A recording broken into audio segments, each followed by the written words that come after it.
Hello everyone. तो मैं हूँ खुशी, जिसका AIR 8 आया है एंड मैं बहुत खुश हूँ। मैं आपको सबको थैंक यू बोलना चाहती हूँ कि किसी ना किसी ने कोई वे में तो सपोर्ट करा ही होगा, तो very much thank you. And Nagpur में मेरी फर्स्ट रैंक आई है।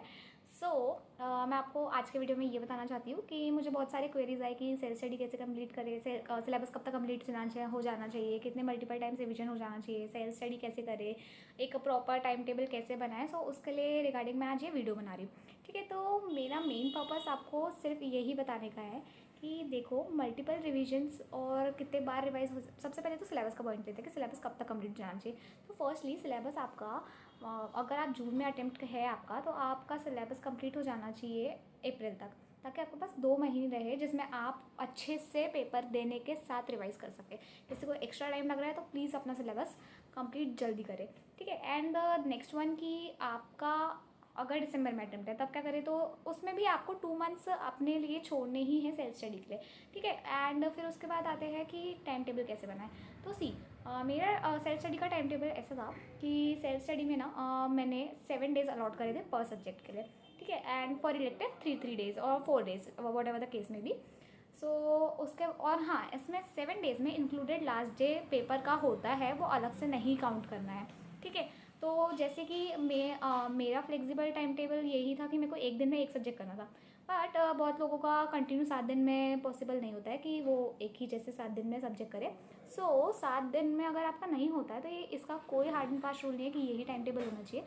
आप एक दिन में 2 सब्जेक्ट भी पढ़ सकते हैं। बस चीज़ इतनी सी होती है टाइम टेबल बनाने की कि आपके टारगेट्स आपने जो सेट किए उसके बियॉन्ड नहीं जाने चाहिए। उससे पहले हो जाए तो बहुत अच्छी बात है, उससे बाद में तो बिल्कुल नहीं होनी चाहिए।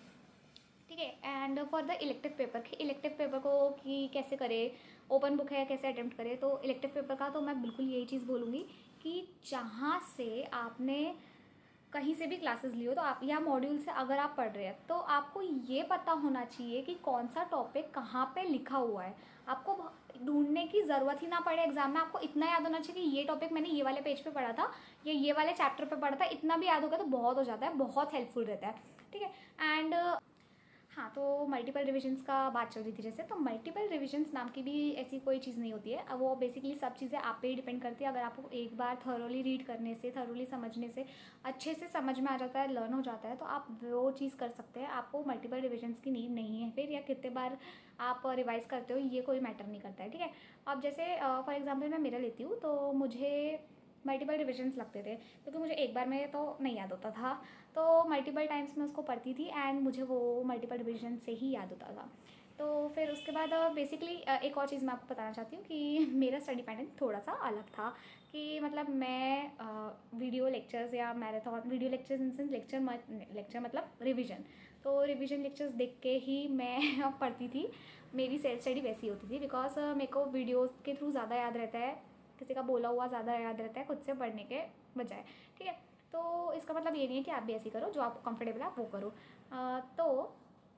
मैं एग्ज़ाम्स के एक दिन पहले भी वीडियो का रिविजन देख के ही गई थी। मैंने बुक से कम ही पढ़ा होगा आई गेस, हाँ, क्योंकि मुझे वीडियो से ही ज़्यादा याद होता है। बट आप अगर आपको भी सेम है तो आप ऐसा कर सकते हैं, बट मैं इसकी कोई गारंटी नहीं लूँगी क्योंकि ये मेरा स्टडी पैटर्न था, मुझे इससे बेनिफिट हुआ एग्जीक्यूटिव में। सो मैंने प्रोफेशनल में भी यही किया।